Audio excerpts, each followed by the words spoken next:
Good evening, and welcome to the Medfield College Film Society Summertime Sunday Night Special Part 2. The second of two wonderful films we're watching this summer as a part of our regular rhythm here at the Society. My name is Jeff Crawford. I'm very excited to, see another interpretation on another classic, just like we did last time, Flubber. Will there be Flubber involved? I'm not sure. I don't know what we're watching. But before we talk about the movie we're watching, let's talk to our Society members, check in with their summer. Mr. Andy Brown, I was just up in your neck of the woods, just in the creek, having a good old time, driving around like a fool. Being part of the problem. How you doing? Doing well. Just sitting here listening to the crickets chirp out here on the back porch of the mystery farm. The bucolic mystery farm. Yes, the cows are grazing and the cicadas are out. All right. Well, it's good to have you here. And always around the 4th of July, when we're still close to that as we're recording. We all kind of intervene in a similar area. We were all kind of up there in the mountains, and so was the founder, Mr. Robert McSwain. Robert, how's it going? How are your North Carolina travels? I was just right there in the backyard of the mystery farm, so to speak. And I think if there's anything that I've contributed to the Andy culture is the name Mystery Farm. It's true. You coined it. Yeah. It's like, I didn't even know about it till tonight. I love it. I'm all in. Mystery Farm. Newly returned to the state of Florida from his beloved homeland is my brother, Michael. I don't know how you're doing it down there, but I hope that the air conditioning is running. Yes, it is. Call me Loomis McGlowan because North Carolina is my home. But I'm stuck back down here in the swamp, and it is unpleasant outside. As you might imagine, I'm missing those mountains. Those scenic mountains of back home. They decided to call the city Why Not? Because why not? Lizard lick. Oh, man. I wish we had Charles Kuralt to interview this, or to introduce this movie that we're going to watch tonight. He'd have a lot of AI that he could make a Charles Kuralt voice. That's true. Or do a picture with like Paul McCartney giving him a birthday cake. I keep getting AI Paul McCartney ones. There was one of him what? Getting a pizza delivered to him by John Lennon. That's all these. I thought it was Ringo. Was it John Lennon? Oh, Ringo. Okay. Yeah. No, I would get all these ones of him and John like at current age and and Paul giving like impoverished kids food. It's just it's like what my social media is now. It's these weird AI images. I'll start sending them to you, Michael, too. Oh, I'm excited though. I mean, I love Beatles lore. I love all kinds of lore. I love deep historian am I, and I think we have a real good selection for the history buffs, people who like to know the legend of X. And, a real home place for our podcast. You would say Medfield College is one home, but the racetrack is another one. Michael, what are we watching tonight? I have a different kind of Beatle lore for you. Haha. Yes. We've got the 1997 Disney television classic, The Love Bug. What? 1997 Love Bug made for TV. Directed by Raleigh native and fellow Tar Heel Peyton Reed, former WXYC DJ. Yes. Director of Bring It On, Down with Love, and the Ant-Man movies. Ooh, I like Down with Love. Peyton Reed. Yes. Written by Ryan Rowe, starring groovy Bruce himself, Bruce Campbell, John Hannah, and Alexandra Wentworth. And a surprising number of that guys for this movie. So a lesser known Love Bug offering, but nonetheless, here it is. I remember this movie, and I don't know if I've ever seen it. The parts of it seemed familiar, but I don't know if that is from a clip context, I don't think I ever saw this, which would make sense because in 1997, I was finishing high school, and I mean, maybe I could have watched it, but maybe not. Has anybody seen this lovely film? I remember coming out and thinking this looks bad, and not watching it. Why would you think that? And I was preoccupied with graduating high school as well in 97. So, why would you think it looked bad though? I thought it looked bad on paper. Yes. Back then. Yes. Okay. Not now. Yeah, not now. I think I've seen it. I think I must have seen it on Disney Channel in the early millennium. That would make sense. At some point, because there were definitely things I remembered about it. I mean, obviously remember the cast, and John Hannah, who would, I guess it was the year after this, would go on to be in The Mummy, and become a known guy from that. So I remembered his sort of plot line pretty well from this, but there was a lot that I had forgotten. And of course, Andy has seen this movie several times. So many, yeah. I mean, yeah. I can quote this movie. He was in it. I wrote it. So quick Herbie check. How are we feeling about Herbie heading into this movie? I'll start. I'd like to say that I was excited to return to Herbie. I missed him. I was excited to get a fresh take. I was a little bit nervous about the time period as we had such a rough time with the movie Flubber. So that's kind of where I was at going in. Anybody else want to share their thoughts before they watched it? Yeah, I'm with you. I was looking forward to getting back into the world of Herbie. So it was, and out of the world of Flubber. I'm always happy to see Herbie, especially considering some factors which come into play in this movie. Yes. Herbie enhancers, you might say. Mm-hmm. And always up for a little Herbie action. I think I mentioned this a couple of episodes back, but I say recently, but within the last few months, I watched the original Love Bug because I've kind of happened to for some reason, I've grown fond of it. Okay. And so when I heard that we were doing this, I was like, oh, so those nice memories came back and prepared me for what we were about to talk about. That's nice. All right. Let's fire out the outdoor projector. Everybody grab their beverage of choice and a confection or fruit treat. And let's turn on the Love Bug 97.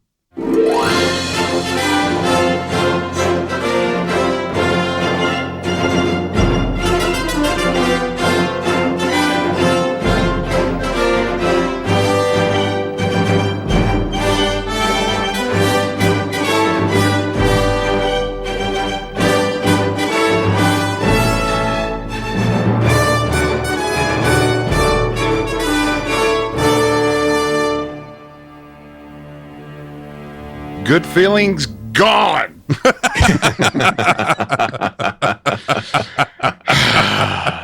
Holy smoke, guys. So let's talk about this. I mean, I watched the YouTube version of this, and I'm assuming everyone else did. And I'm not real sure when this movie starts, to be honest.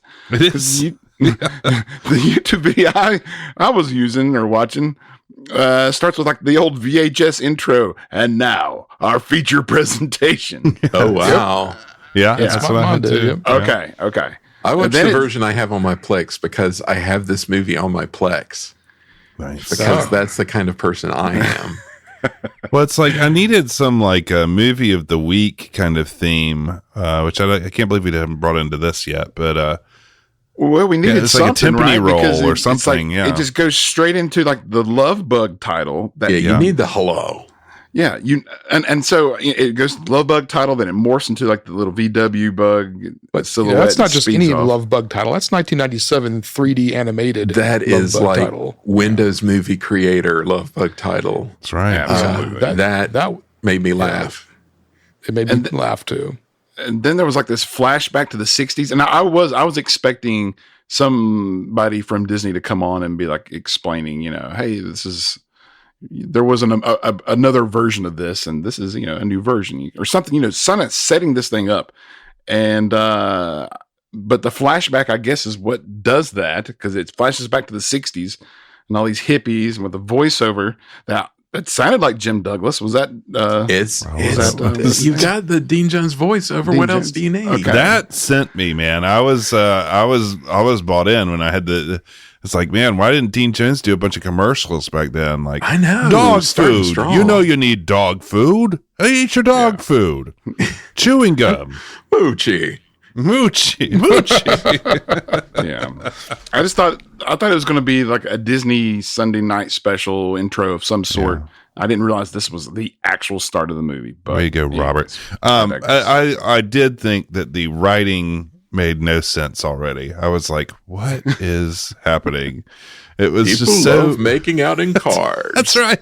It's like there was love in homes, institutions, and cars. It's like, what? It reminded me of that paper Robert and I collaborated on about highways when you were in high school.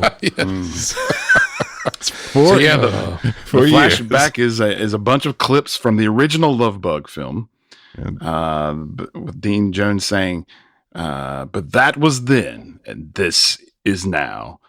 Cutting to a modern day 1997, and it's Scotland's own John Hannah, as Michael said earlier, with the pre-The Mummy, which would be 2 years later.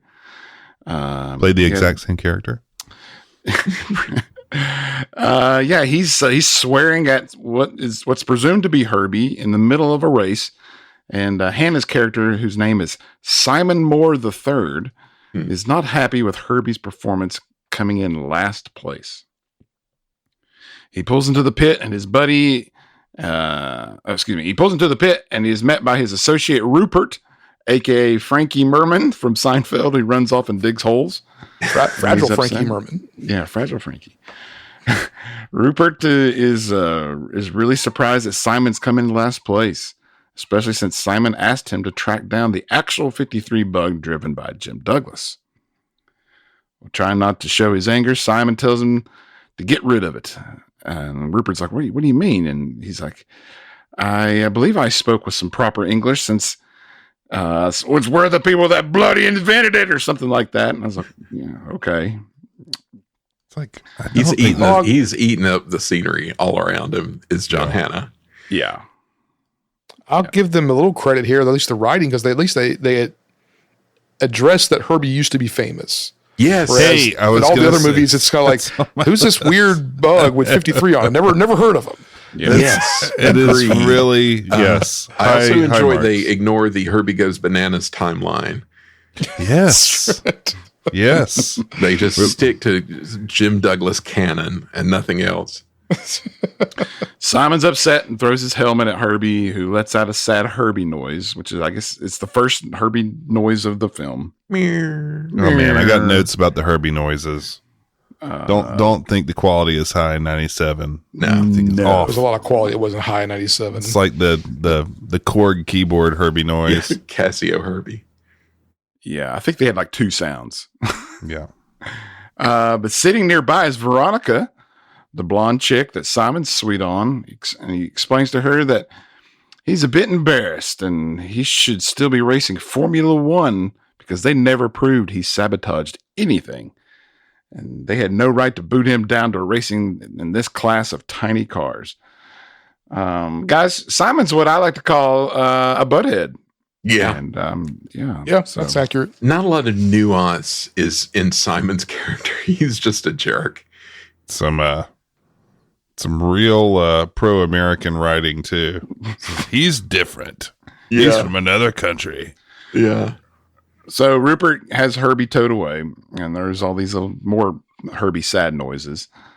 But then we jump to a 1950s gas station in 1997 that's extremely well staffed.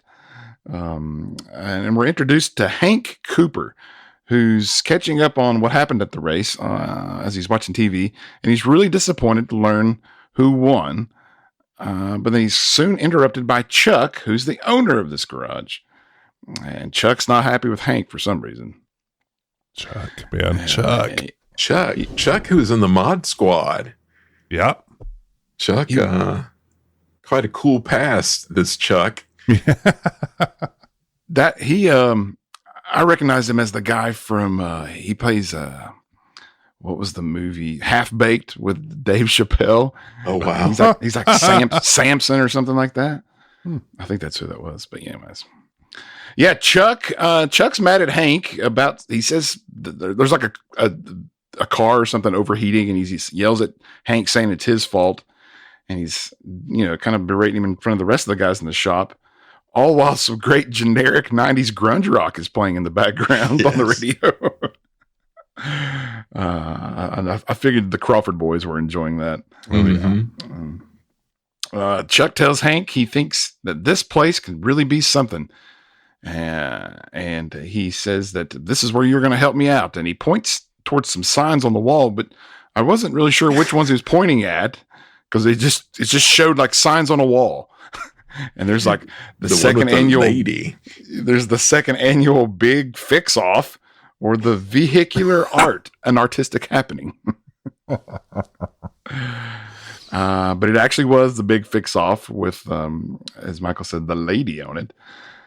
Chuck, he's telling Hank that if he doesn't enter, he's fired.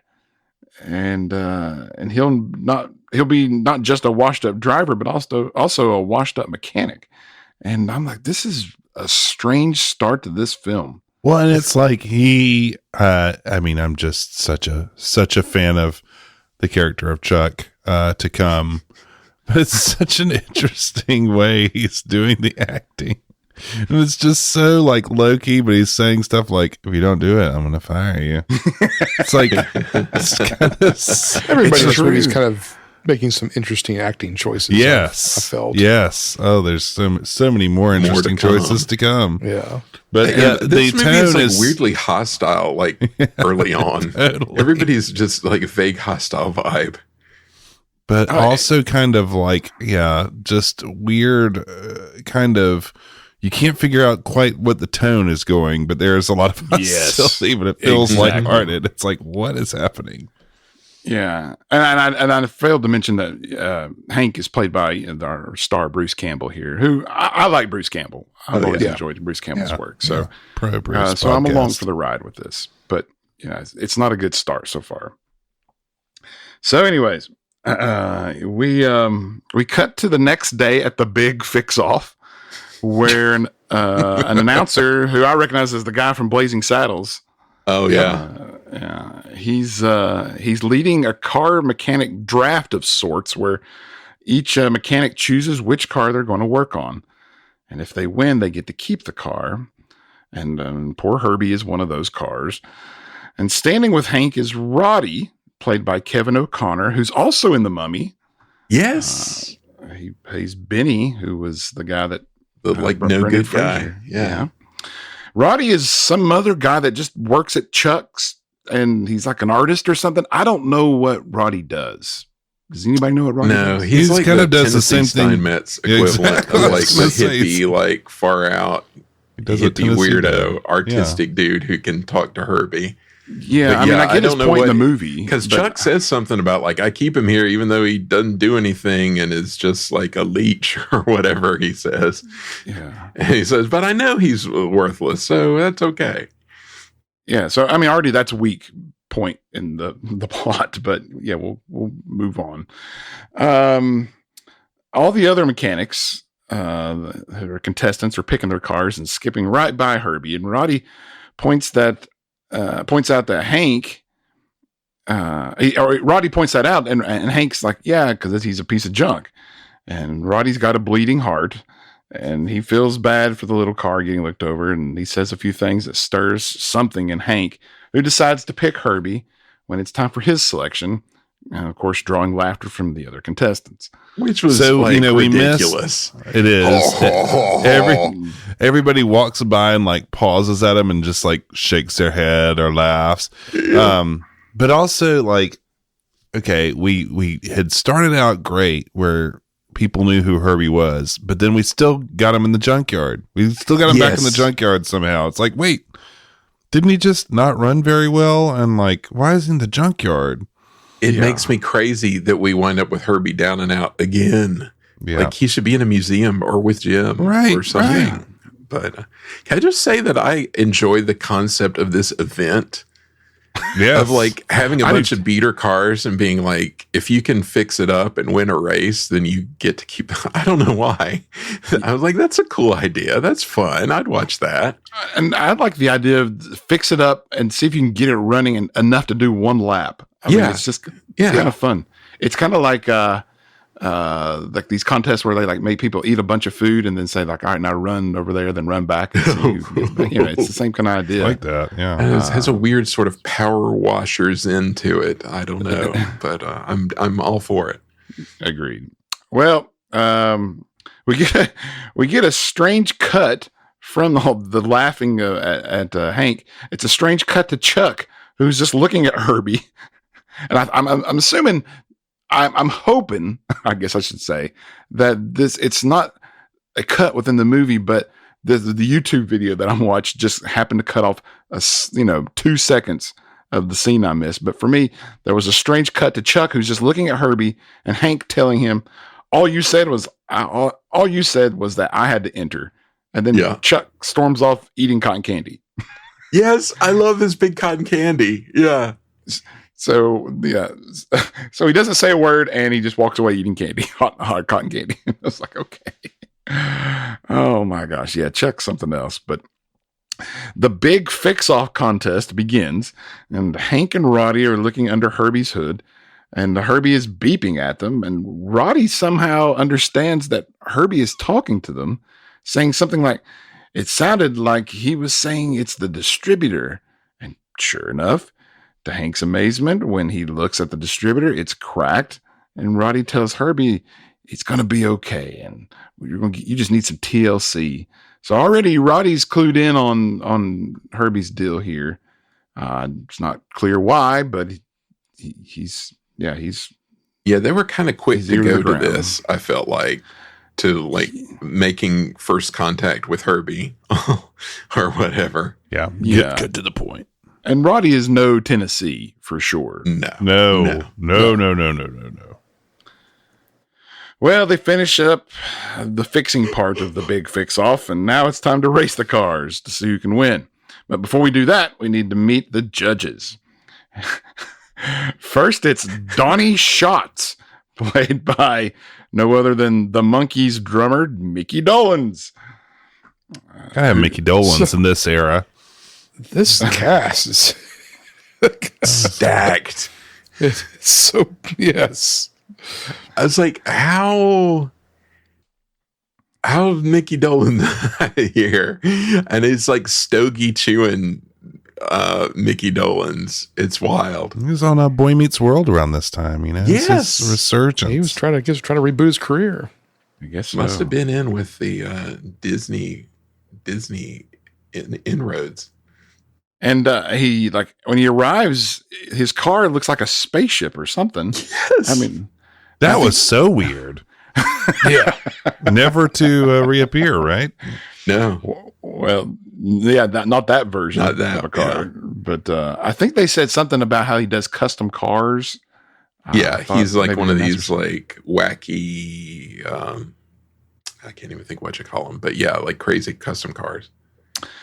Second judge is the movie Butthead, Simon Moore III, who's like, thank you, to like a bunch of half-hearted claps. And I think there's some booze in there as well. But then last judge is Alex Woodward from Car and Track magazine, who the announcer says something about like being sure to kiss her behind, which was strange. Did anybody understand that part? No. Yeah. It was just like to get her to say good stuff in the magazine, I guess, but it was really weird line. Yeah. No. Okay. So now get this. The actress who played Alex, her real name is Alexandra Wentworth, which is a strange name, or a strange similarity to her actual character name, who I thought when I first saw her, I thought it was Donna Chang, the fake Chinese lady from Seinfeld. No, but that role was played by another actress, Angela Dorman. but who also looks just like her if you look at the pictures. But as Robert points out, Alexandra Wentworth was actually in Seinfeld playing Jerry's girlfriend, Sheila, who talked to him like a baby and schmoopy and kissed him in front of the soup Nazi and got banned. There you go. She's also married to Stephanopoulos. You mean Slopodopoulos? Yeah. She is? Really? Yeah, that's his wife. Yeah. Wow. Just wow. Yeah. It's all All I right. have to say. So Alex doesn't seem to be too excited to be a judge. And when Hank sees her, he's not that excited either because apparently they used to date. Alex doesn't seem excited to be in the movie in general. No. She's just sort of openly hostile to everything. She is the most hostile. Yeah. Alex is taking pictures of the race with a disposable camera. That I died at that. Really funny. Really funny. The pro journalist with her little fun saver. I love it. Scroll. Yeah, she's explained to Simon, who's staying next to her, that the magazine wouldn't send a photographer, so she had to resort to that. But Alex knows all about Simon, apparently, because as he's trying to sweet talk her into writing some more about him in the magazine, she shuts him down, saying that his daddy can't buy him everything. And they just ran an issue about jerks who have too much money, and he could have been on the cover. Burn. Soon Alex notices Hank saying she knows that mechanic. And Simon, noticing Herbie, says, "And I know that car." And the announcer says, "All right, it's time for one lap. So everybody get ready." And Hank jumps behind the wheel of Herbie and struggles to start the car. And the other cars have wacky antics as they start their engines, with a crowd of about 22 looking on. Yay. And yeah, they didn't have much of an extra thing going on in this movie. No, not at all. The extras are really cracking me up. In every scene, they're like going hard. Yeah, the ones at the gas station later are exceptional. Yes. Fantastic. All throughout, yeah. Guys, I think this is where George Lucas got the inspiration for the start of the pod race in the Phantom Menace. There you go. Yeah, I hadn't thought about that. Ben Quadranero. Because once the flag drops, one car goes backwards, another one takes off, but then there are a few just sitting there starting at the starting line. I think you're including right. Herbie. And the announcer's yelling at. He's like, clear the track before they come through. Buta. Oh. It's the Bunta Eve junk racing. Yeah. So the Herbie's sitting there, of course, can't run. And right before the tow truck hooks up to Herbie, Herbie takes off in the classic, front wheelie move, just shocking everybody. And really shocked them, didn't it? It not only shocked them, it shocked me how terrible that CGI was. Oh, boy. Hold on for more. It is not practical at all. They did a CGI for that shot. I was amazed both by the aspiration and by the execution. I was like, wow, they actually went for it. And then, wow, they actually fell right on their face when they did. Yeah. This wheelie would then take over the movie. It's apparently so, because that's all anybody can talk about the rest of the movie. It's just the rest of the movie is Wheelie. Poor Wheelie Applegate. Yeah. Especially Alex. I mean, she's just obsessed with it. Oh, yeah. She's Wheelie all the way through. So, yeah, they win, and Alex is given like a wreath made from like radiator hoses or something. Yeah, that was weird. I will say that Bruce did a pretty good job approximating the Jim Douglas steering methodology. Yeah, I noticed he had a hand for that. Yeah, there's a lot of moving back and forth when the car is not really moving back and forth. Yeah. The announcer points out that Hank is representing Chuck's car shop to promote the business, which is exactly what Chuck had dreamed of. And the announcer parades Hank around. And Hank takes him over to Mickey the monkey, and who's super impressed with Hank, saying that he's going to give him a call because he's got some things he wants to talk about. Really specific. Simon has nothing nice to say to Hank, even saying that he knows that car and doesn't believe what he just saw. But Hank's like miffed because Simon doesn't recognize him because apparently they used to race Formula One together. Simon's like, well, did you ever beat me? And he's like, no. And he says, well, I make it a point never to remember the drivers who I've trounced. Just, real butthead stuff. The announcer pulls Hank away to go over to Alex, and Alex does, or Hank's hoping Alex remembers him. And she certainly does, saying something about he was the love of her life, or it was just a month or something, right? And it was just again, just another weird interaction. Yeah, really weird. And as Jeff pointed out, Alex, she knows that car shouldn't have been able to do that wheelie, and she just cannot figure it out. She just storms off because she's so. What mad about the wheelie? It makes me mad. He did the wheelie. Oh, the torque should not allow that. No, I know cars, and that's no. But it's like, I mean, there's so many things that don't make sense. But one of them is like, okay, everybody could pick a car. Yeah. He picked a car.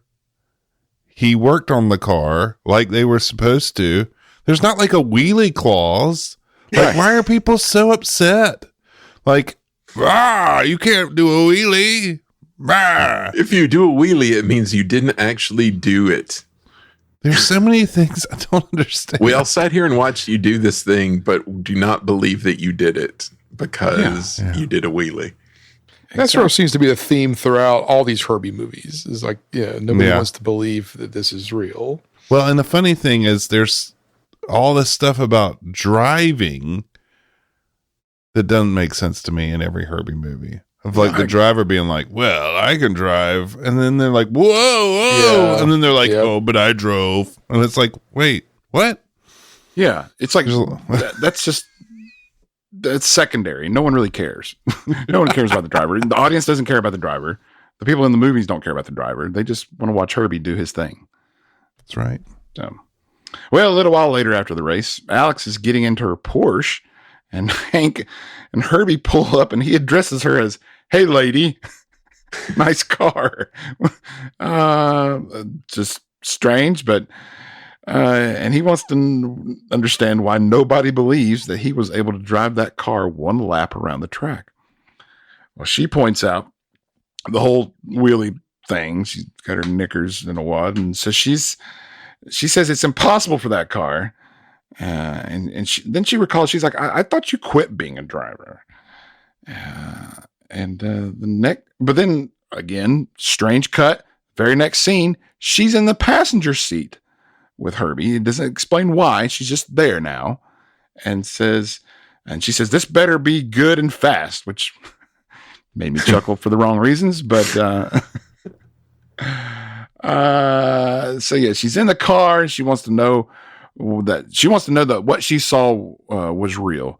So the two go for a drive and eventually pull up to a stoplight next to two dudes in a car, blasting some great generic 90s hip-hop grunge rock stuff, whatever. So I guess this is similar to the original movie scene where they pull up next to the Doom Buggy. I'm guessing. This callback. Yeah. Because the dudes in the car, they look over at Herbie and Hank and Alex, and they decide to show off their car's hydraulics, bouncing up and down. But not to be outdone, Herbie gives them a show of his hydraulics with some more 90s CGI. Simon, aggressive hydraulics as well.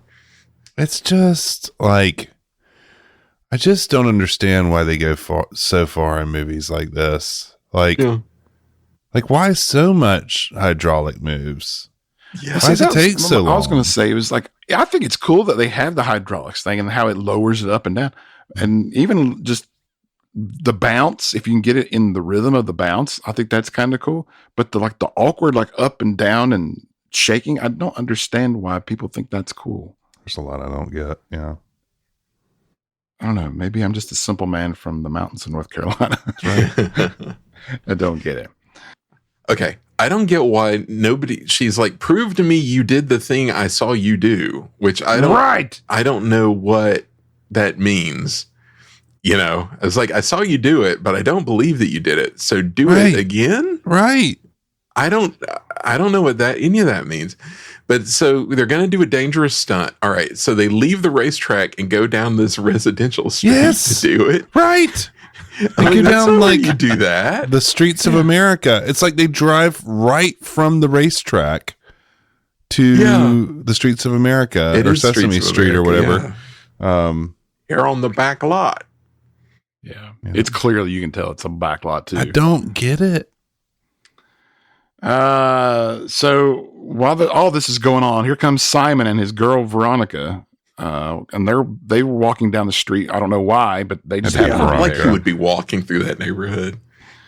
And so they witness all of this, and then finally Herbie finishes, and the two dudes in the other car, they're like applauding him. They're like, "Whoa, that's great! That's man." quite good, yes.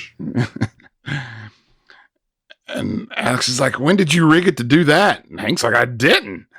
But then Herbie suddenly locks the doors and goes crazy and rolls up the windows and just takes off, doing the Herbie thing.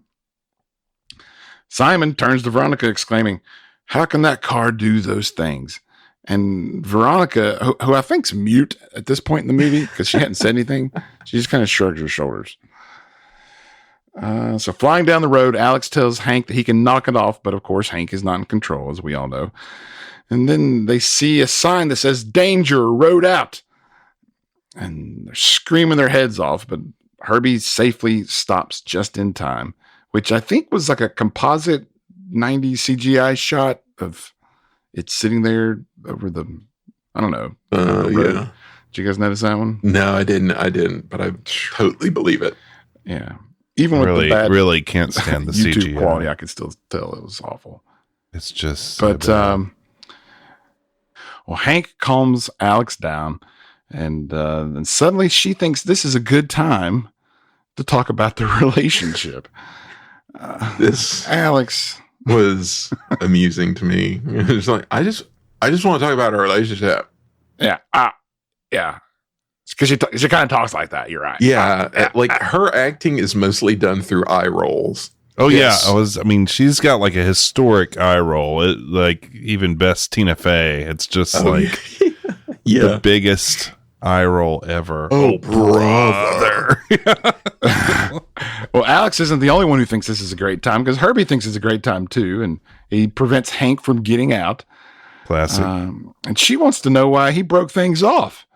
And finally admits that it was because he finally admits it is that all she could talk about was racing and wheelies. Kind of sounds like a good point. He's making sense, I gotta say. And then she was throwing his entire failed career at him. It's like, yeah, guys don't like that. Don't do that, Alex. Yeah, that was really obnoxious. It's like, yeah, and you're terrible. Yeah, for real. So she kind of half-hearted apologizes, but then as soon as she apologizes, she continues to point out that his driving failures, and she even admits that she thought it was funny. Yes, just what's that? It's mean, and I'm glad he broke up with her. Right? It's like I mean, I would too if my lady was always dragging me about my constant racing. Yeah, for failures. sure. Like, oh, I thought it was hilarious that you couldn't win anything. She does seem kind of like that person that would do that too when you look at her. Oh yeah. Oh, brother. But then too bad they admit that they both liked each other, which is some nice plot armor that the movie's using here. So Herbie decides now it's time to get going again. Well, we jump over to M&M Enterprises or something like that. What does that stand for? Did they ever never say? said, I don't think. Yeah. Did they ever say it? No. Because Simon's in there talking to Veronica on the phone. Oh, man. And of course, I guess she's not a mute after all because she's really yelling at him. But it's like, the Charlie Brown, or just like it's so great. Apparently, Simon's stuff. been doing some flirting with a girl, and he's trying to explain to Veronica that this girl's father owns most of France. I thought that was funny. Rupert's back, and he's over there chuckling to himself. He's like, "Oh, Simon." And Simon ends the call to Veronica, telling her that he loves her. And then he immediately hands a picture of another woman to Rupert, and he's like, "Find this one." Oh, gosh. Well, he also wants Rupert to track down Herbie again because he's very suspicious about that car. And Rupert's kind of confused, but he's like, "All right, you said you wanted me to get rid of it. Now you want me to find it again." But then we jump over to Chuck's car shop where Chuck is showing Hank all the new business he's got coming in and gives him all the credit. So yeah, describe this scene, Michael. Well, I mean, Buzz must go a long way in this town for the garage trade, for the buzz from the race. But these people, it's like a scene from like a disaster movie where people are trying to flee the city, where it's just like cars scattered at random. It's War of the Worlds. It's like Deep Impact. But a bunch of people that are like, "No, look at my car. Hey, I'm over here." And like old ladies.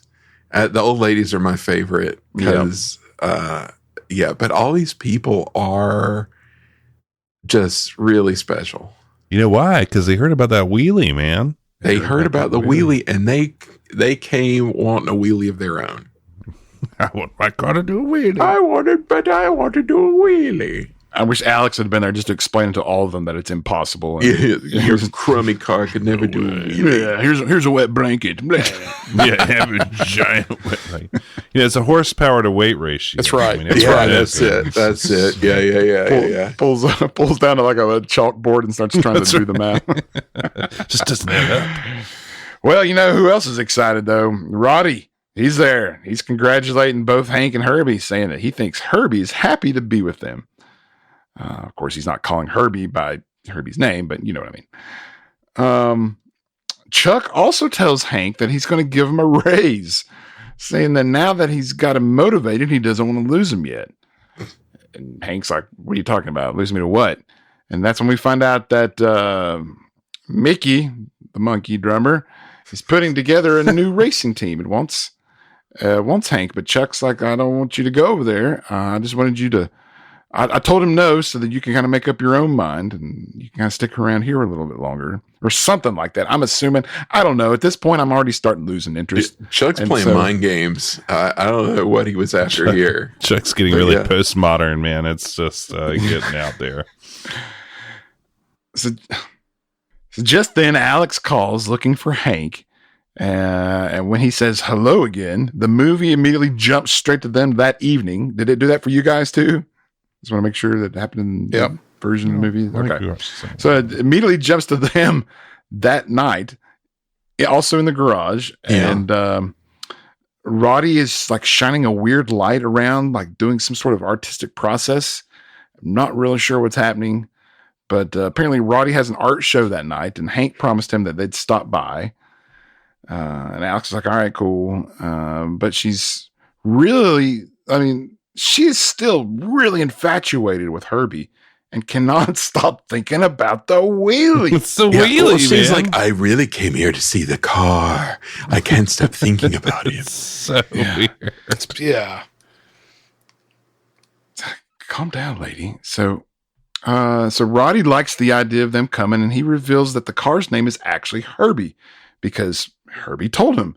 And there's also a plate underneath the hood with the name inscribed. Was that a detail in another movie that? No, there was no dedication plaque in Herbie previously. Dedication plaque, yes. There could have been. I just may have missed it. We just never. Yeah. It would have rusted and Herbie goes bananas. It's true. Yeah. So it was installed after the fact. Roddy says that Herbie wants to go with them to the art show and on the date, but and Herbie thinks that Hank is really special, but Hank thinks Roddy is nuts.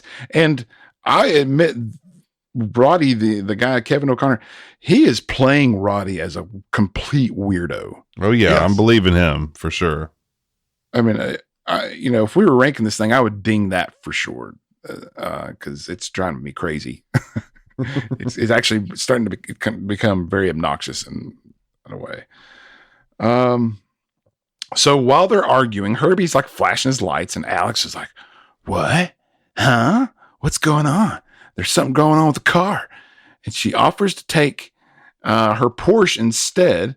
And the two leave with Roddy saying, "The belt doesn't match the pants, Hank." And I was like, "Groan, what's going on?" Yeah, it's intense, man. At this point, I'm contemplating not going into the next season with you guys. Uh-oh. This is what's gonna do you in? Wow. Yeah, I was like, this is not a good sign. I said, I know we're not even to the new season yet, but if we're already doing this, maybe Got my bad news for time you, has man. come. To revisit our numbers here, Jeff, on our over-under on Andy making it. Yeah, I don't know. It's not looking good. Unseen Herbie factor. I will have to say, it is oddly unpleasant, and it's just like people fighting a lot so far and talking a lot. And then like a not weird, a lot of like Herbie fun. Yeah. No. Right. There's no Herbie fun theme song happening. No, that got me too. They don't. I thought that too. They don't use the Herbie theme song at all. Nope. And that's part of the charm. Yes. It is. It's like, come on. And it's like, clearly this movie becomes entangled with the old movies. Yeah, we'll get there. It's All right, I'll keep like, moving, sorry. I'm just saying, use the song. That's all I'm saying. Yeah. Hey, If how hard is you're it, right? paying attention to the old movies, use the song. Yeah, you got it. You're not. It's not like you're another studio who has to get Right. rights from somewhere else. Just use the song. Yeah. Anyways, Roddy and Herbie have a moment together where Roddy tells Herbie that Hank doesn't mean it, and he'll come around. And Herbie makes some more Herbie noises and Using a little like joystick on the Korg. It's like all pixelated. It just makes me Someone- mad. poked a hole in an accordion. Not even. Well, Roddy invites Herbie to come with him to the art show, and it just starts getting really weird. Then a little while later, we're at the vehicular art show where Hank and Alex have arrived, and he thanks her for buying dinner, but she says it was just a write-off for the magazine. You know, real romantic stuff here. And they go to find Roddy's art and see that he has Herbie on display. And they're like, "What's going on?" And Roddy's like, he's got this like light shining on Herbie that says "car sick." And Good. I like that. I'm starting that. That was helping me. yeah, but Roddy says something about how Herbie is wonderful and there's this irony. And I mean, But what? First, I will say it's the laziest homework ever to just take your newest car and be like, "Here's my art. It's just this car that I got, but I put a light on it that says car sick." So, effort. You know? Welcome to the real world. When I saw that though, I was like, okay, I'm checked out. I can't do this anymore. The only It's not thing going that well. brought me back was the art lover who came up to Roddy saying, "It's what had to be said, man." That was kind of a That made nod me to laugh. the some of the characters in the first one, Yeah. but a light nod, if any. We all prisoners, baby. Yeah, that's right. I'll continue on, but I don't really want to. Alex is admiring Herbie, saying that he looks pretty good, and Herbie flashes his lights at her, and she thinks Herbie has been rigged to respond to voices. Of course, Roddy says he didn't. And then Hank pulls Alex away to go get a drink, telling her that while Roddy is his best friend, he's driving him nuts. And I get that. I feel that. And she says that she thinks that it's Herbie who's driving him nuts, not Roddy, because she thinks that Hank's jealous of all the attention that Herbie's getting instead of him. And I think I feel that with Hank as well, because she won't shut up about the wheelie. Yeah. Yeah. So yeah, I understand motivations here. But then, anybody want to say anything else about that scene before I move on? It was silly. I can't even remember. Isn't there a scene You know what? Never mind. It totally doesn't matter. Well, I just want to say one thing, that is when stuff leans too much into the time that it's made in, it drives me bananas. Yes. And this is definitely doing it. It's like, they even reference it in that line. It's like, oh my gosh, get over yourself. Nobody's going to remember this. Like, no, don't do it. I did like when he was talking to the reporter and giving his past as an artist, and what he was in a band called Spew Bucket. Whoa, that wasn't in mine. I didn't get that. I missed that. Yeah. Oh, there's a scene there where Spew there's like a reporter there, and he's given his history as an artist. He's like, I was in a band called, I think it was Spew Bucket. It was Spew Bucket. I should have written it down. I did write it down. We were a little, I don't know, a little extreme or something. And then he did something else that was really ridiculous too. But Spew Bucket was pretty great. All right, well, let's move on. And we jump over to Chuck's car shop at night here, where Simon has come over and he's up to no good. And he sees a note that Roddy left for Chuck, inviting him to the art show with a ticket, and saying that he's brought the little car with him. And of course, Simon's, he's looking to get in some more, butthead stuff. And this ends Act 1. And guys, I need a drink or something, because this is tough for me. Oh, don't worry. It's going to get better in Act 2. Is it tough because Herbie did the wheelie? Because that really, I can't get over it. It's just, he shouldn't have been able to do the wheelie, is what I'm saying. No. That should be impossible. So I just can't really square that. I agree. But Totally unrealistic. That ends Act 1. Reluctantly crouched at the starting line. Engines pumping and thumping in time. The green light flashes, the flags go up. Churning and burning, they yearn for the cup. They deftly maneuver and muscle for rank. Fuel burning fast on an empty tank. Reckless and wild, they pour through the turns. Their prowess is potent and secretly stern. As they speed through the finish, the flags go down. The fans get up and they get out of town. The arena is empty, except for one man still driving and striving as fast as he can. The sun has gone down and the moon has come up. And long ago somebody left with the cup. But he's driving and striving and hugging the turns and thinking of someone for whom he still burns. He's going the distance. He's going for speed.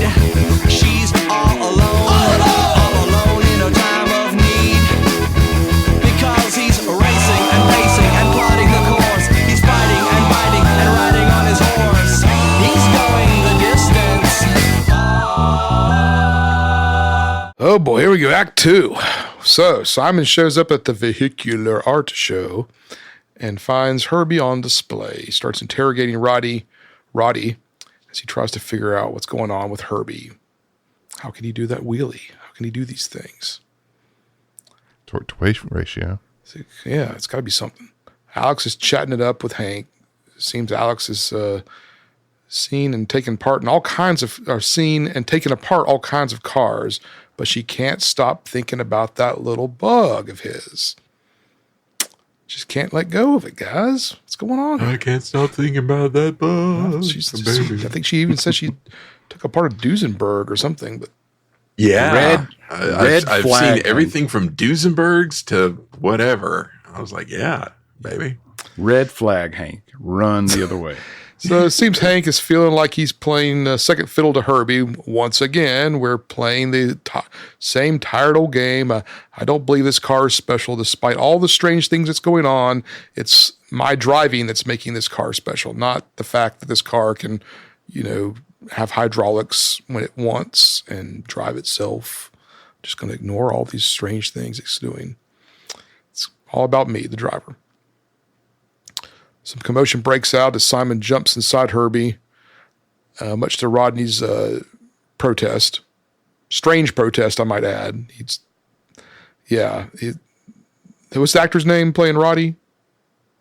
Kevin O'Connor. Yeah, Kevin O'Connor. Yeah, he's making some odd choices here. Simon does some light investigation and takes a key out of the ignition and hops out. Hank bows up on him, and Simon raises the logical question that this car shouldn't be doing. Wait a second. Let's take a... I mean, we got to really emphasize that. He took the key out of the ignition. Yes. You can't just blow by that. That's a very important... Because, keys are important. That's almost as important as the wheelie. It's almost as important as wheelie. Sorry, go ahead. Simon raises the logical question that this car shouldn't be doing what it's doing. Of course, he does it in a smarmy manner, resulting in Herbie popping his hood and whacking Simon across the jaw. As Simon shakes off the cobwebs, he looks in Herbie's trunk and sees the historical placard. It reads, I couldn't believe this thing. Herbie der Volkswagen von Dr. Gustav Stumpfel in 1963, how do you say, Gerboot. We just had a little turn in this movie here. Yeah. Mm-hmm. He quickly calls one of his goons to find Stumpfel. Is that how you pronounce it? Stumpfel. Stumpfel.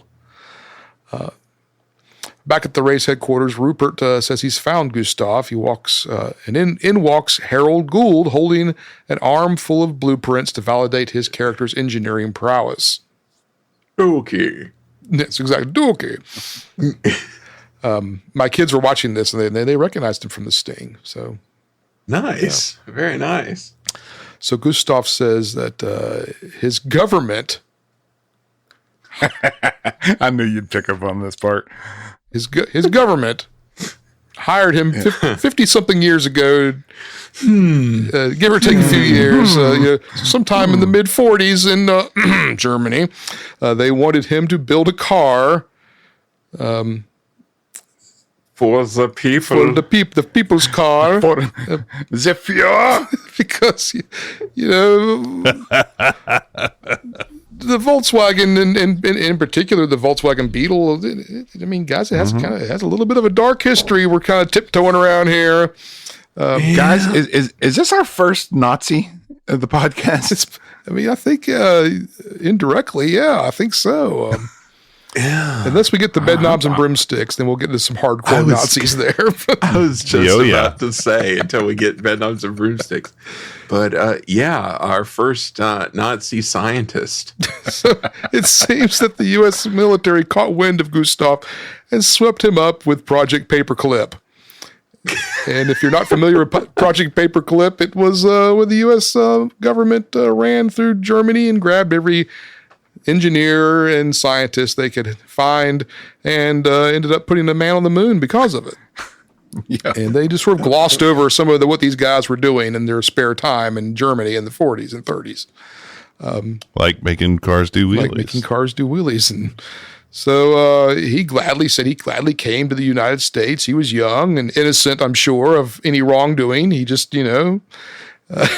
just living in Germany, minding his own business. Following orders.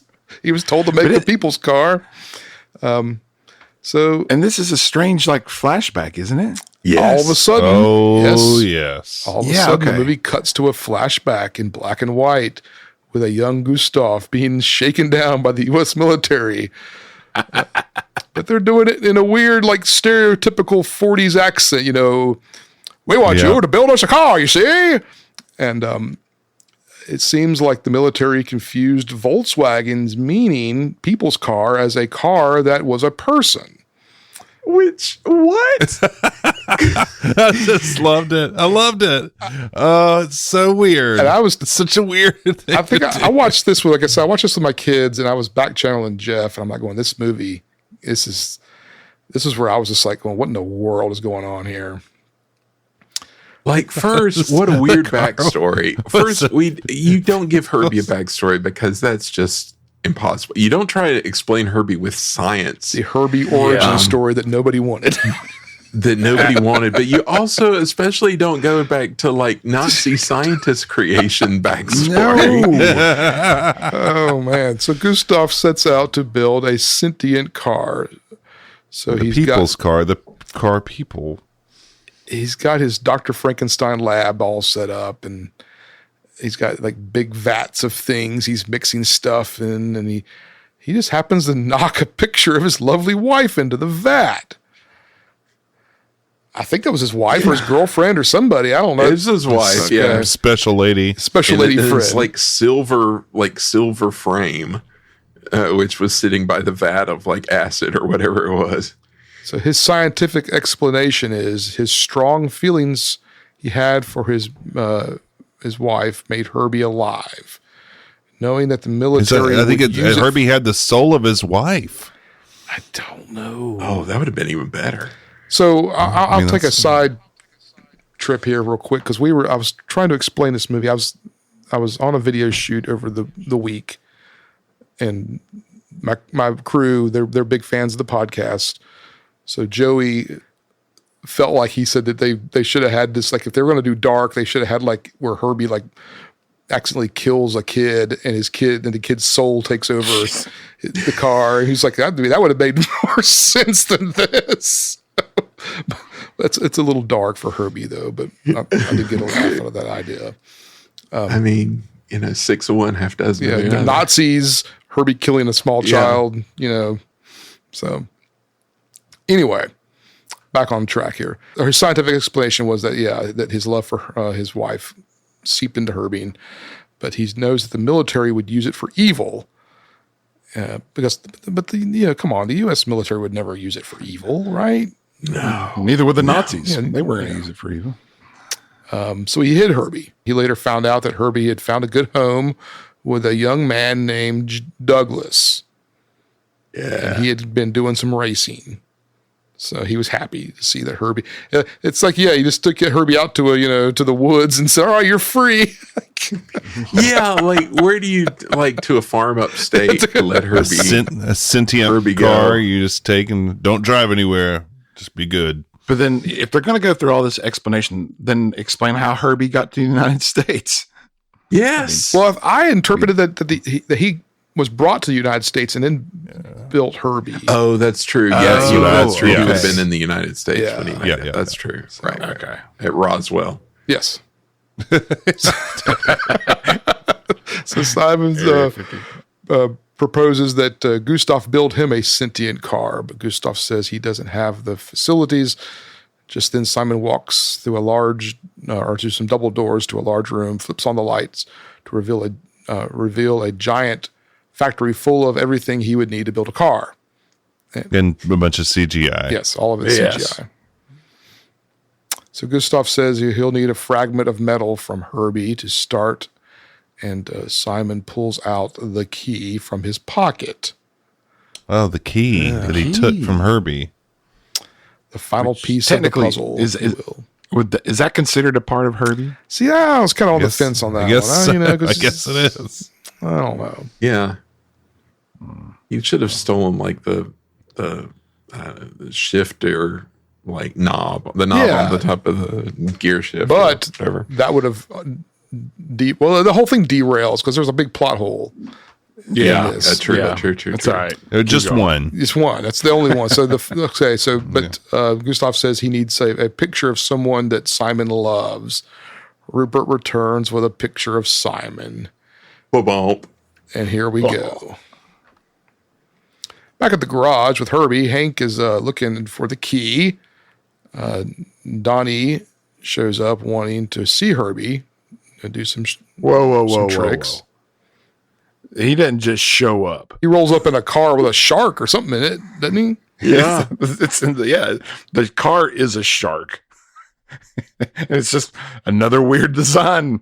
Yeah. I couldn't believe it. I was like, what is happening? I'm still reeling from the Nazi Germany stuff here at this point. But yes, no, you're right.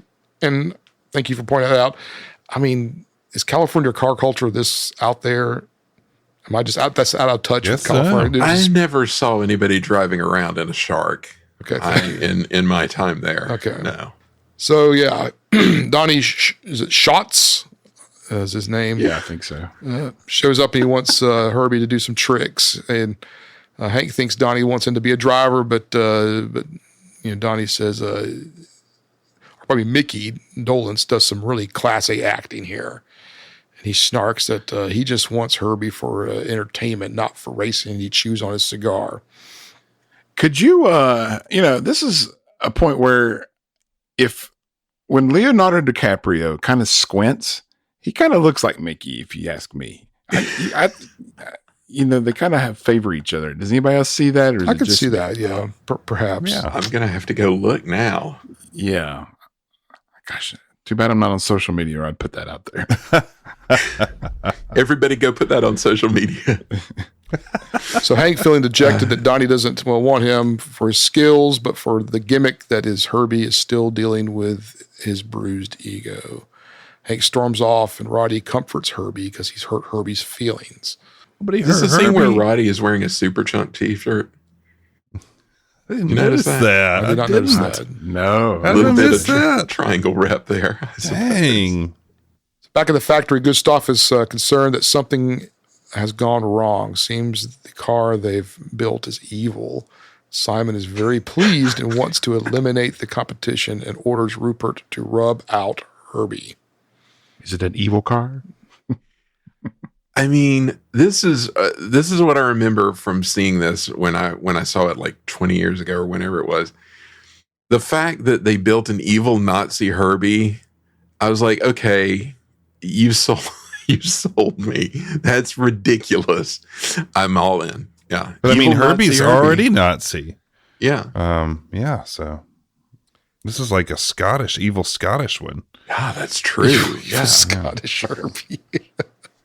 Herbie left the garage, and Hank is still not buying the fact that Herbie is sentient. And in a poorly written scene, Roddy explains that Herbie is alive. Hank just all of a sudden just says, "Oh, yeah, you're right. He is alive. How did I not notice that?" I mean, it's just, yeah.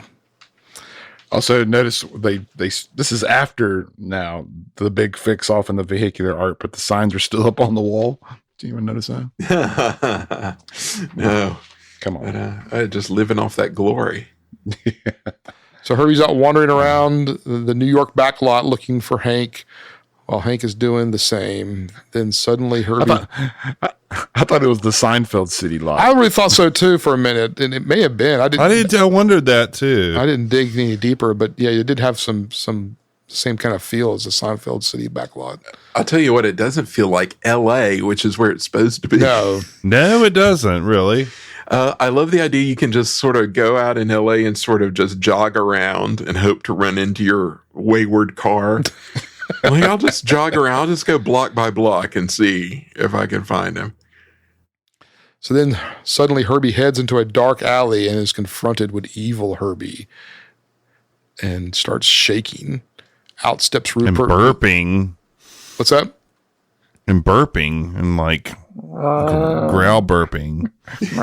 Out steps Rupert with a bat, and evil Herbie proceeds to work Herbie over off camera while Rupert looks on in horror. The Foley here is incredible. What is going on here? Okay, guys, so on a scale of 1 to 10, taking into account all of the Herbie movies we've watched, I mean, what's the weird factor here? How far off the rails have we gotten now with this scene? Oh, man. This I is think up this- there. Yeah. I think nothing is going to out weird Herbie getting buried at sea for me. This is a strong Give it a few number moments. 2. I mean, Yeah. I used to think that when Herbie tries to commit suicide. That's true. Oh, yeah, I that's forgot about that's that. another one. Oh, that's a good one, too. I thought that was dark, but this goes to a new level. Yeah, it's wild, man. Why is that car so mad? Oh, I love that the evil Herbie makes like tiger noises. It's kind of like mixed in with his like engine. It's like the Carolina Panther like noise during a football game. with a growl. It's like, Yeah. But like, here's something I don't get. Why are they so mad at Herbie? I just don't get it. I hate that car. It's like, why does he hate the car that's a so good much? question. He lost one race with the car. It didn't work out. Why is he so mad about it? He's like very rich. It's not like he spent all his money buying Herbie.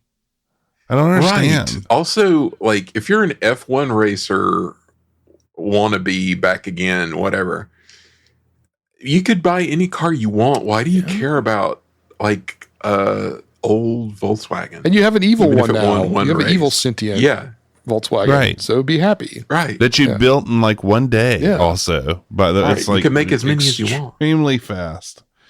So Hank stumbles onto the wreckage when he hears the sad moans of a VW horn. But he didn't just stumble. Like Michael said, he like runs up. He's like, as if he's been running over the entire city. Like, 'Cause it's runs into camera, just Yeah, because it's nighttime now, and he started running in the daytime, and he's still running, and he's not tired. He's just still going. Well, I mean, I think they missed an opportunity here because there's a scene from Seinfeld. I mean, you may recall when Jerry's car gets stolen by the mechanic. Yeah, And then they think they found the car in a warehouse, and they treat it like it's a dead body, and they have a sheet over the car, and then he says the throttle body's been shoved up the exhaust and all this stuff. And one of the cops like gets sick to his stomach and has to leave the scene. But you know, they could have done something like that here. But what we find is not for the faint of heart. We have a destroyed Herbie sitting in a pile, and he's dying, guys. Like Herbie is like gasping for air. Or what did the car Bruce do? kind of like reclines on him. It's like La Pieta or something. And just kind of reclines on him in despair. and do you notice the music cue? It's like it sounds like something that should have be in like Saving Private Ryan. It's like this horn, yes, very honorable, regal this thing, but it does not belong in the no, it does Herbie not. movie. Most of the music of this movie does not belong. It's all. Yeah. So then we cut to a graveyard as a large casket is being lowered into the ground. Guys, we're at a funeral for Herbie. Not our first funeral for Herbie, as Jeff points out. This is our second one. That's right. Just then, Big old box. it's a big box, yes, with a memorial up front of it, with a hubcap. Burying Herbie at sea, I can't believe I'm saying this, makes more sense than this. Yeah, you're kind of Except right. for the fact Yeah, that you're wrong, Herbie- Andy. I gotta tell you this. When I got to this scene, my jaw was on the floor again. But just then, a taxi pulls up in the background. Who could it be? Yeah. Why, it is none other than Elliot Gould and Mr. Dean Jones. Like a boss. Gosh, Dean man, they should have Jones had shows a up. great music or something. He could have had an amazing intro right here. Yes. Yeah, But yeah. So wasted Mr. that Jim Douglas himself is here to save the day. He says he's a friend of Herbie's and that he needs to talk. We fade to black and thus wraps up Act 2. Faster than a bullet from a gun. He is faster than everyone. Quicker than the blinking of an eye. Like a flash, you can miss him going by. No one knows quite how he does it, but it's true. They say he's a master of going faster.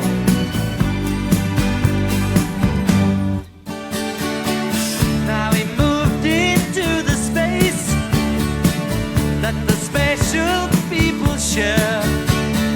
Right on the edge of do or die when there is nothing left to spare.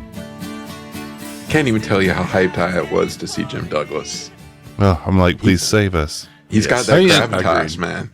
And also, we're just a little bit over halfway done with the movie, so there's plenty more to be into. He really is a breath of fresh air when he shows up. Yes. 'Cause it's just It really It is. is. Yes, it is. It really is. Well, we see a fade back in, see a lovely floral arrangement with RIP on it. Jim says, "Do you mind if I take a look?" He warned him about the severity of Herbie's condition. Jim says, "Don't worry, I've seen pretty bad." Open up the crate, and there's a satin-lined coffin. It lies pieces of Herbie. I would have liked to see like if it had been like an actual casket instead of a wooden box. If they'd built an actual casket, that would have been funny. That would have been good. Hank congratulates Dr. Stumpfel on making of Herbie. Says he was an amazing car. Jim says, and will be again. Yeah. Stumpfel says all we need is a computerized metalworks factory with total parts replication facilities. Hank says, well, we have Chuck's.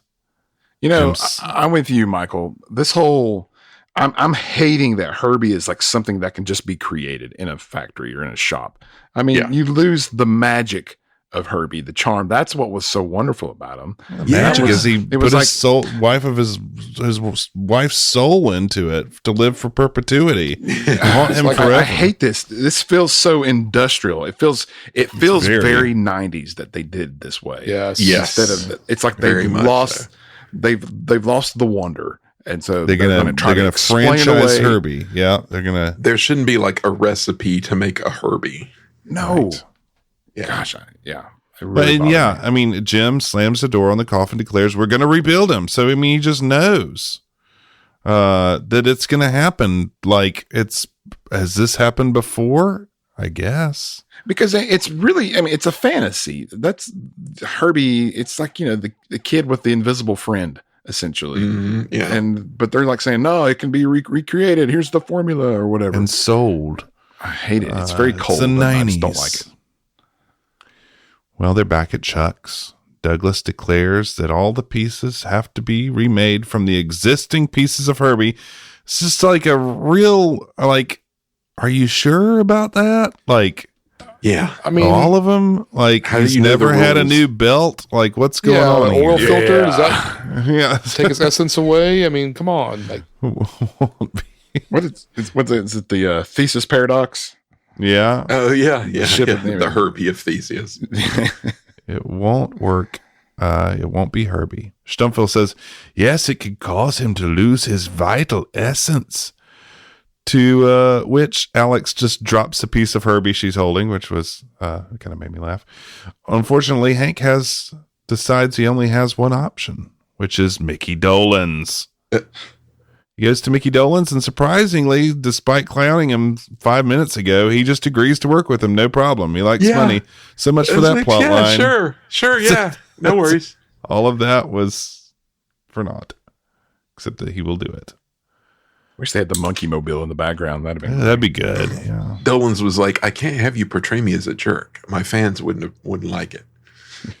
Back at Chuck's, he's turning away business. Those old ladies. It'll have to wait. All those little extras again. They're at the door like a zombie movie. It is. Like smashed up against the glass.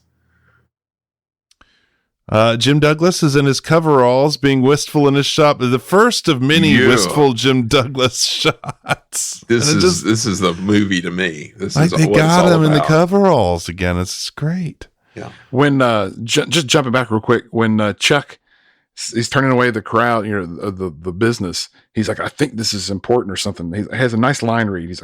He goes, I'm doing something important, or at least I think it's important. Yeah. I was like, there's another nice line read from the mysterious Chuck. Yes. That's our guy that we need to have the prequel on. We need to know his backstory. Oh, the backstory of Chuck. Yeah. Yeah. Well, Alex asks Jim what Herbie was like, as you knew him. And Jim says he was everything we would like ourselves to be. And Hank says, where's he been this whole time? That's what I'm asking. Well, how are you gonna? Why is he always letting Herbie out of his sight? Yeah, he knows how important Herbie is. Yeah, maybe we'll find out. Hank says, I wish I could have figured all that out before this happened. Well, what did Hank do? Like, why does he feel like was he supposed to jump in front of the black car? And right. Like, why is it his fault? Like, oh, I'm so stupid. Well, I'm sorry I didn't believe the car was a person. I just don't get it. This is just another one of these weird forces of action in the movie I don't understand. Doesn't make sense to me. Like, he has confidence issues, but he didn't like kill Herbie. Right. Yeah. Jim says he becomes like his owner and helps him get what they need. So maybe he helped Jim get what he said he helped Jim get what he needed. Maybe he moved on after that. Oh, it's like Mary Poppins. Says Herbie did the door trick for him too. Yes, it's like Mary Poppins very much. That's how he met his wife. But who is his wife? Which one is his wife? Which one? That was what I said. I hope too. it's the one from Monte Carlo. I don't know. I don't know. I You don't like know. her? You don't like It's her? very vague. It's frustrating. It is frustrating. Hank is grinding so hard fixing Herbie because I guess he got him killed, according to this movie. He didn't even eat the fish witch Roddy gave him, which I Fish just love that there witch. was a fish witch cameo. You didn't even eat your fish witch. I couldn't believe it. It's back at died McDonald's, laughing. the fish witch. Oh. It's Friday. I got you a fish witch. Mickey Dolenz comes in, sees them working, bringing in new parts, says, "Why don't you give me the money later?" Okay, so this plot line makes even less sense. Also, some generic Counting Crows music in the background. Yes. Mhm. This scene. Hank will not stop grinding all night, all next morning. Crew shows up. Jim asks, "Is there anything we could do?" Hank says, "No." Stumpfert says, "You mustn't give up." Hank says, "I haven't given up. I'm finished." Boom, boom, boom. Reveals Wait. Herbie. So you naturally felt right there, Michael, that there should have been some music when he's like, "I'm done," and then there'd been a reveal. There was nothing. Nothing. No That made music. me angry. I was like, this feels awkward that there's no music for that right there. Yeah, it's weird. Yeah, agreed. Herbie's done. He's finished. Hank doesn't have a key to try it out. Why the key thing? Why the key thing, guys? I'll tell you why. You're wondering, does it make sense? No. Because they got home with Herbie without a key. Little Ocho didn't have a key. Ocho didn't have a key. But the reason why, Jim, he always kept a spare. Yeah. Takes good it old out, Jim. gives it to Hank. Hank says, "No way, man. You get the honors." So we get a very poignant scene of Jim sitting at the driver's seat, cranks the ignition, and the car comes to life. Highly emotional. Very. This is good. He reaches deep into his bag of actor's tricks here. He This does. This is Han and Chewie returning to the Millennium Falcon. Yes, it Yeah, it is. It Yeah. is. But it's like, really, guys, could you not give us more of this? Just a little bit more. Yeah. Also, I want to point out, Alex is a bit of a mouth breather. I mean, she never has her mouth closed. Have you noticed this throughout the movie? Oh, yeah. It's very true. And she's just like, it's just kind of sitting there open, and she's like, It's like, close your mouth, girl. You're gonna get some flies in there. Just agog at things. Yeah. Well, we have a great celebration in the garage. And then we cut back to Herbie Lore, who is growling. Simon and Rupert are arguing about what's going on, and Rupert says he feels cooped up. He needs to get some exercise. Herbie Laura. And again, we have like the Carolina Panthers, and the burping, and the Yes. revving, the aircraft carrier or the aircraft engine. I mean, it's just like Jimmy McDonald in a can of soup. yeah. I do dig the Darth Vader look of this Yeah. VW though. It's kind of Yeah, cool yeah, looking. yeah. They fully make him believable as an evil Herbie. Back in the nice garage, Jim is patting Herbie, saying he's in the hands of some real fine people. Jim says, "I'll see you around." Hank rightly asks, what are you doing? Yes. And Jim just wanders off and says, "If you have any questions, ask Herbie. He'll know." To which Jim I'm like, also apparently like Mary Poppins. Yes. And he just comes in when you need him and Magical. then pieces out. Yep.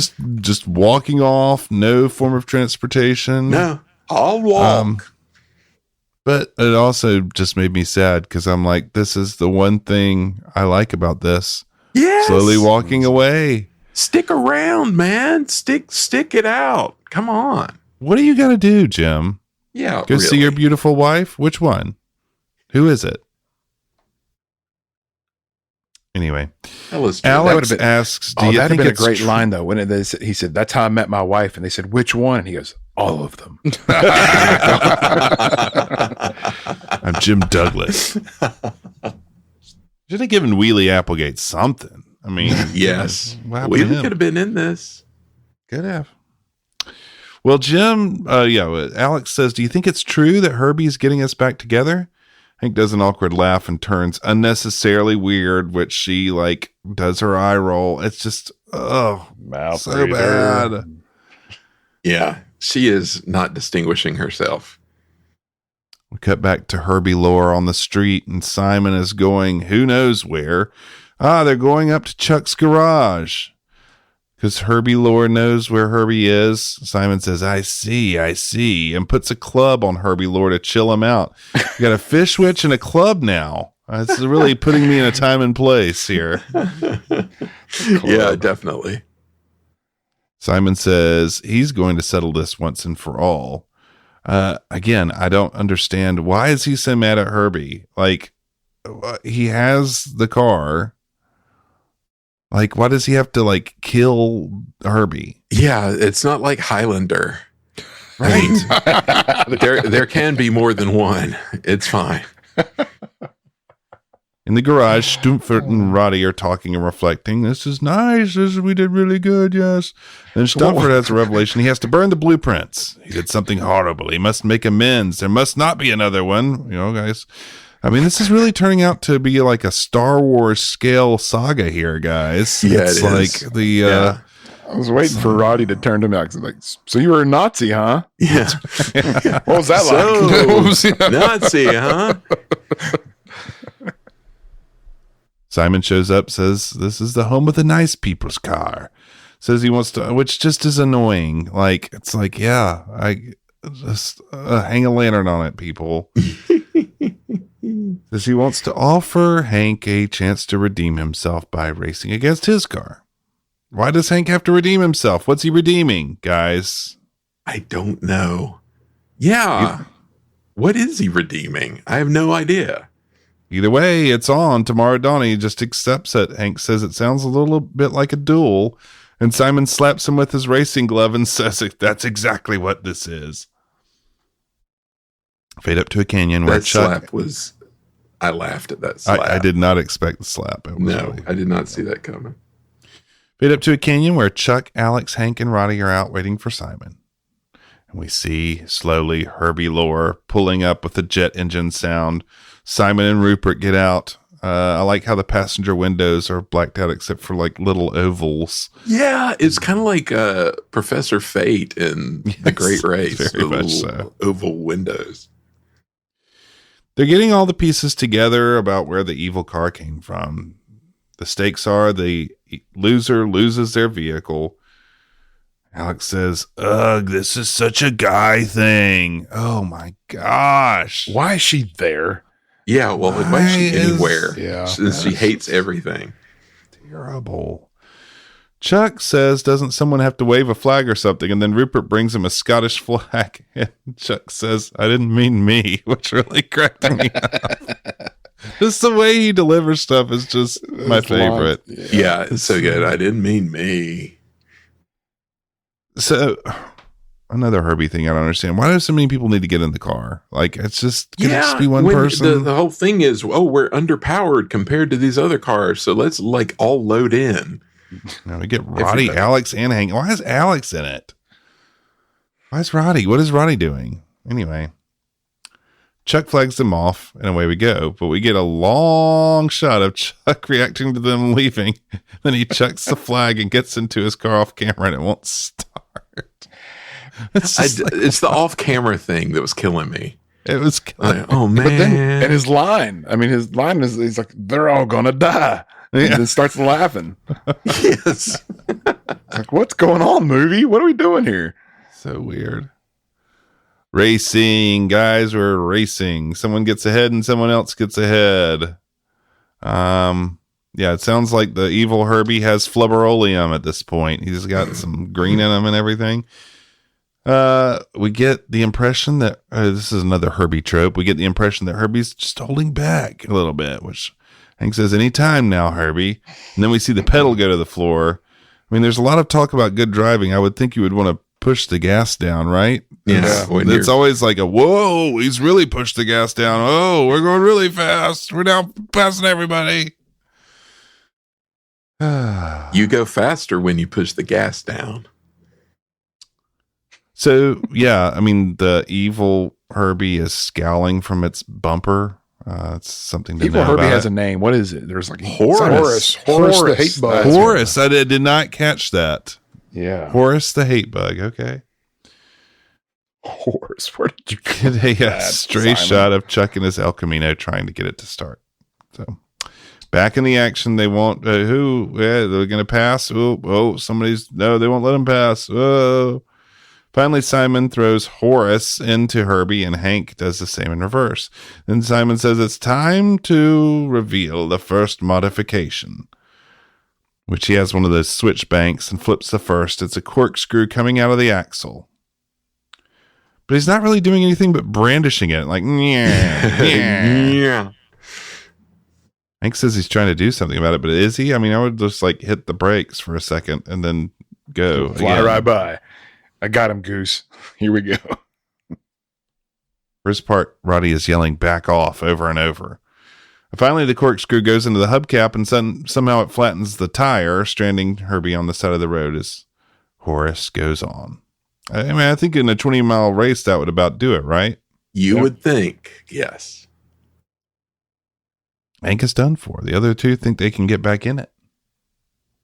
Hank says the spare is flat too. It's the one thing he forgot to fix, guys. The spare. He forgot to fix the spare. It's the one thing. He says even if the spare was fixed, he's not sure he could go on. Alex turns this into a gender roles thing, says she's not going to be Susie cheerleader right now. Bleh. I'm supposed to give you a pep talk, but I'm not going to because you're terrible. Hank says he's not saying it for him. He's saying it for Herbie. He doesn't want him to get killed out there, which, thank you, Hank. Yeah. Somebody think about Herbie. What's wrong with Alex, guys? Alex is just a pill. She's not fun. Sour grapes. He says he has no idea, but he'll follow Jim's advice and ask Herbie. He says, are you in or out, Herbie? Herbie cheerfully beeps, saying he's in. Is in for more death, but the spare is still flat. Ronnie has his art kit, which happens to have spray paint, and they spray it like a fixed flat. Robert, you think that would work? I was asking, asking around about that on the internet, and there doesn't seem to be any validity behind that. Got a completely shredded tire on the sidewall. You just spray paint. Well, it? I'm assuming they Sure. grabbed the spare and tried. Oh yeah, the spare. That's right. Oh yeah. So that should work. Well, yeah, of course. Yeah, why not? It's very MacGyver. Alex says we're still in. And we see Horace just right at the top of the ridge. I guess the guys had to stop and celebrate with Simon's favorite sparkling cider. Stop and take a leak or something. I did. I did. He was like, I brought your favorite sparkling cider. I thought that was funny. Alex says this isn't the quitting Hank. It's the one I liked, which I would just be like, shut up. Yeah. I like the kind that didn't quit and then lost so I could laugh at him. I like the kind that didn't talk. Yeah. Hank says you're a very confusing woman and then smooches her. Said that was a great Susie cheerleader speech, to which Alex does one of those eye rolls. Like, God. Yeah, I think she pulled a muscle at some point with her eyes. Herbie walks down Horace, and yes, they are drinking the sparkling cider. Simon says it's time for modification number 2. Another switch reveals grenades behind the license plate. And they're really small explosions, and to make them around them no problem. What you guys think about the grenades? That's when I rolled my eyes. I was like, oh, God. He's getting very Spy Hunter here. Yes. Yes. That was my feeling. I love they had like CGI like mines, or grenades or whatever they were supposed to be, but then practical explosions. So it was like that's boink, interesting. boink, boink.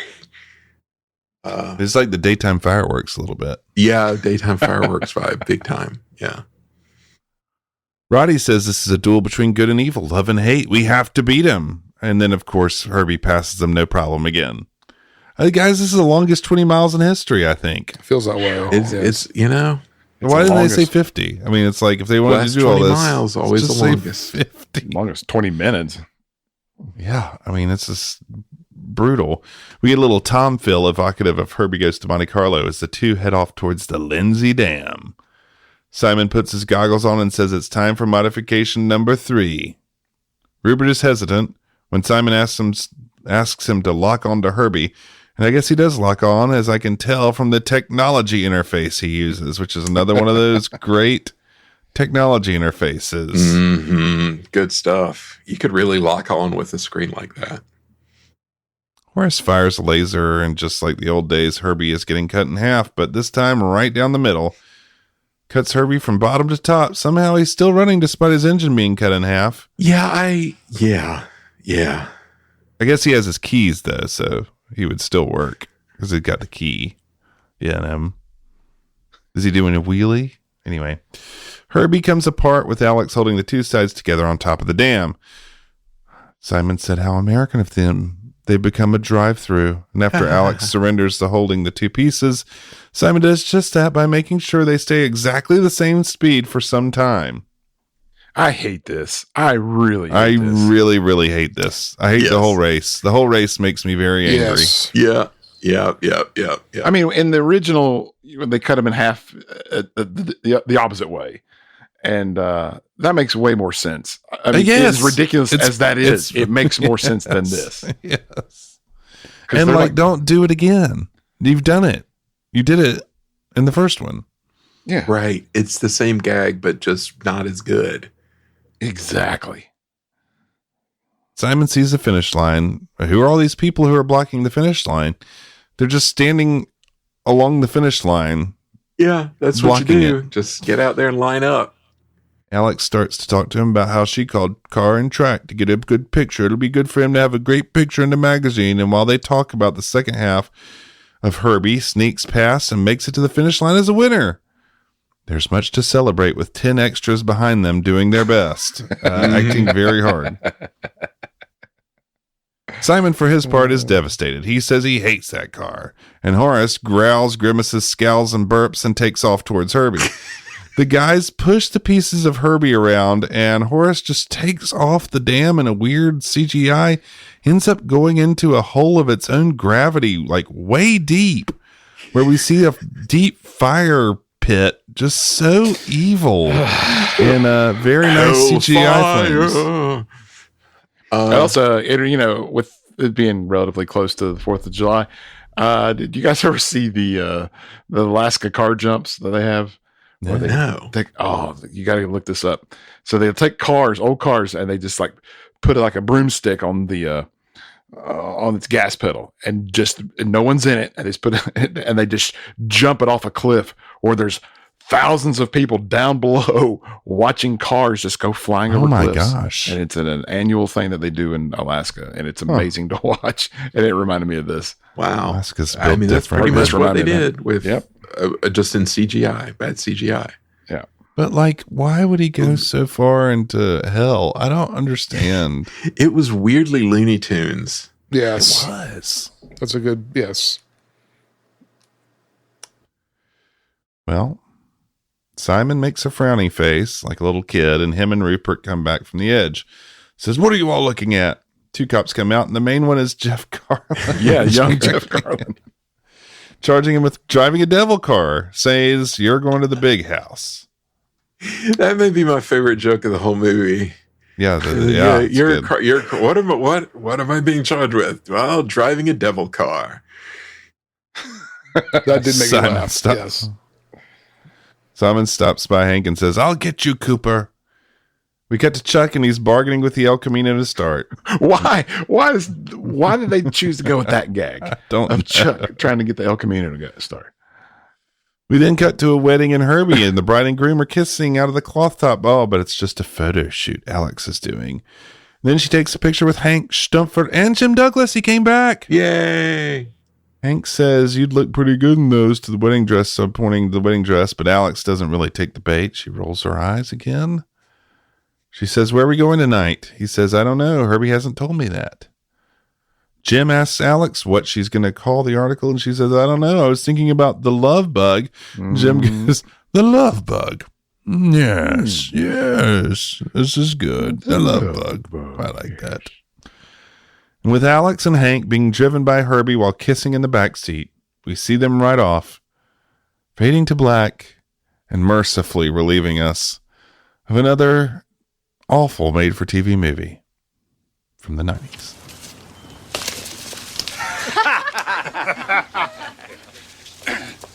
Hey, Herb. Looks like I'm next. I got a shop to run. Are we done with this already? Oh, yes, we're done. I just have one little question. Where are we going tonight? Well, I don't know. Herbie hasn't told me yet. Hey, Alex, what are you going to call this article? I don't know. I was thinking about the love bug. The Love Bug.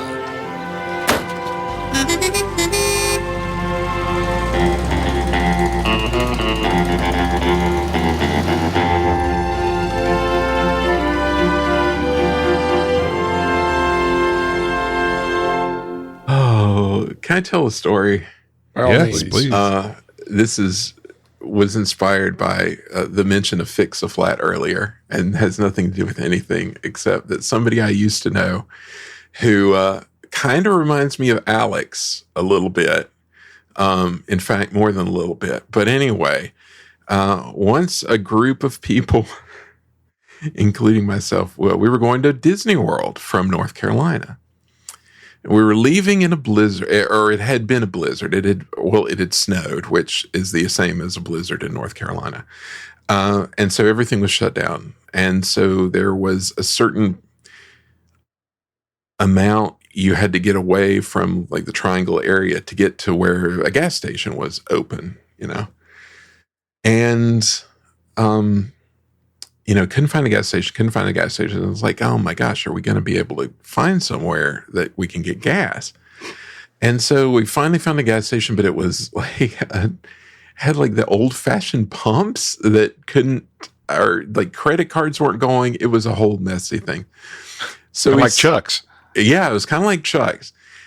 So anyway, we stop at like a Lowe's or something like that to get something. I can't even remember what. But faux Alex goes in and goes up to the guy and asks, do you have that stuff that you put in your gas tank? I think it's called fuel extender. And it keeps your car going when you're out of gas. And the guy just looks at her and says, I think you mean gas. And the Fix Flat always makes me think of fuel extender. That's my little story for the evening. Thank you. I think you mean gas. That's interesting. Anyway, good times. Did you notice the continuity error at the end there? Did you get it, Robert? One? No, I missed it. So when Alex is Hank's opening the passenger door to Herbie, to Alex to get in, and that's when Jim Douglas asks what she's going to call it. And then the very next shot is they're in the back seat of Herbie kissing and driving away. Yes. And she's on the opposite side of where she was. She's now on the driver's side, but she's in the back seat. I was too fixated on the everything. fact the DP didn't use a polarizing filter on his camera, so the reflections when they pulled away, you couldn't see them in the car anymore. Rookie Maybe mistake. that was the point, though. That was the point. Maybe you're supposed to see Herbie at the end, Maybe it's just all about Herbie at the end. Maybe, maybe it's a statement about Herbie. Maybe maybe they're going deep there. Yeah, could be. Maybe he was going to kill them. Did anyone else notice who the casting director was? It was Allison Jones. Does that name ring a I bell? know that name just from. I did catch the name, but I didn't. Casting director. Allison Jones is like the casting director now. She casts The Office. Hang on, I'm going to pull up her credit. Okay. Well, because I thought I recognized the name, but casting directors are often like that, where they just do a ton of stuff. But she's like one of those casting directors that's more famous than she should be, because she did Curb Your Enthusiasm, Barbie, Gosh, The Office, what else has she done here?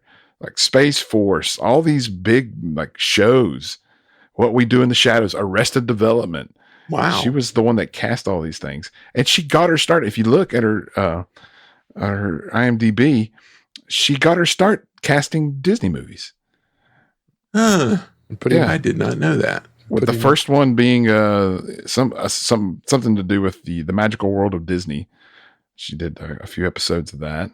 Yeah, that was one of those was the absent-minded professor at one point. And then she was the casting director for Parent Trap: The Hawaiian Honeymoon. Oh, another one we've got to get around to. Shaggy. She cast Michael TV movie Eisner in Shaggy. the opening of the Wonderful World of Disney.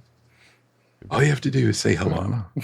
But she was the casting director for Boy Meets World, the TV movie of Shaggy Mickey Dog, Dolenz. The TV movie, The Computer Wore Tennis Shoes, the TV movie I gotta see Friday. that. I mean, so I need to see all So that. she really like meteoric rise. yeah, and Deep Impact. Speaking of, Yeah, there you go. Maybe she used a bunch of the same people. Maybe it's just the same people. maybe so. Like, I know exactly. I've got them in my Rolodex. 40-year-old Mickey version, Dolenz. Talladega Nights, Borat, Knocked Up. She did all super bad. So it's like, it's interesting that like that time frame you're listing all these reboots reminds me of the kind of time period. Maybe we're out of it now, where we're just to slop, but like the decade before, like the original MCU and like all that stuff is like really fan servicey and all stuff around it. Like I feel like the mid to late 90s was like that, but just like this stuff is just not aged well at all. It's so bad. And especially with the 90s kind of coming back in a way right now. I mean, everyone's kind of talking about the 90s, and this is one thing that the people that didn't live through it don't really understand. The CGI, I mean, for one, I know that's not the biggest thing, but really, cautionary tale, guys. Just why? No need. It was not needed here at all. All that could have been done practically. What'd you think, Andy? I hated it. I really hated this movie. I was not joking at the very beginning when I said my good feelings were quickly gone. It was, I was really disappointed. Like I said, I enjoyed the first movie, and so and I didn't care for the other Herbie movies, but I was hoping that, because I like Bruce Campbell, and I was like, oh, this could be good. And this is a big swing and a miss. Like, Bruce Campbell could have led a perfectly good Herbie movie. And he didn't really have any interaction with Herbie. No, he didn't. Because he realized Herbie was a thing, and then Herbie got killed. It was like Jim Douglas putty. Like, just like, oh, what did I do to Herbie? I feel bad. Yeah. It's like, you didn't do anything. Stop. Kind of going back to Allison Jones, though, this whole thing is, I think Bruce Campbell was miscast. I think there was a lot of miscast in this movie. I think it was just, they didn't have the right people. And I like some of those people. I don't like getting Mickey in there was key, though. That was good. I mean, you got to have Mickey. Well, I mean, Gould was brilliant. Yes. He was perfect. Coming in hot off that Golden Girls buzz. Yeah. Anything else anybody has to say about this one? It's going to be quiet. It was just unpleasant. People being unpleasant. I was like, I didn't sign up for that. I signed up for shenanigans. I don't know. There was something I was wanting to tell you guys. As I said, I watched this on YouTube, and I want to read some of the comments under for this movie. Like, for instance, this one here, it says, the message deep in this film. We've lost that. Thank you for bringing this film to life again. And what? There was another one. I was like, never knew this movie existed. Very much in the spirit of the original. Here's one. I wish for more good mechanics. that will give longer life to good old cars. The planet needs that. True. Automatons That is commenting. so true. Man, YouTube comments are a world unto themselves. It's true. Robert, what'd you think about it?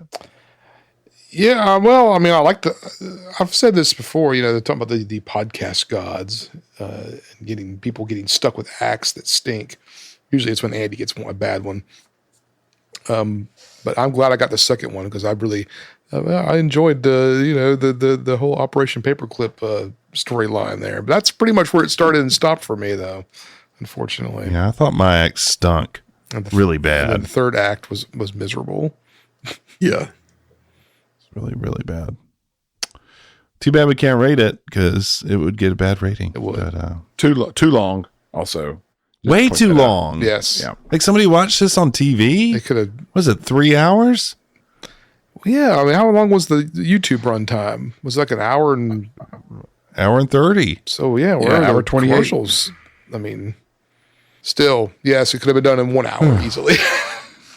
Yeah. Well, I think that's going to wrap up this summer special. Robert, if somebody wanted to write a complaint because they had watched this to catch up with our commentary, where would they find us? I know some people are not going to be complaining because we have some fans out there who are diehard Herbie fans, and I'm fully expecting to I'm a Herbie fan. hear an email from them, and they will email us at info@medfieldfilm.com. And some of them may look for us on the social media platforms of their choosing, although those are getting shorter. The list is shortening right now, but at Medfield Film. Okay, so again, saying goodbye to the Sunday night special. Another summer done. Won't be long till summertime is through. And which means we have season 7. Go back to school and get season 7. It's hard to believe. The Magnificent 7.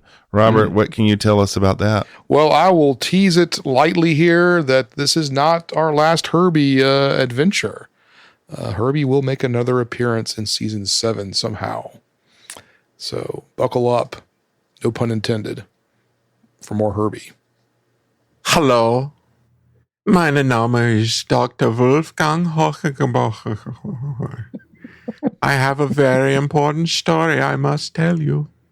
It all started long ago when the Fuhrer, my boss, Al, instructed me to create a new branding logo to rule the world.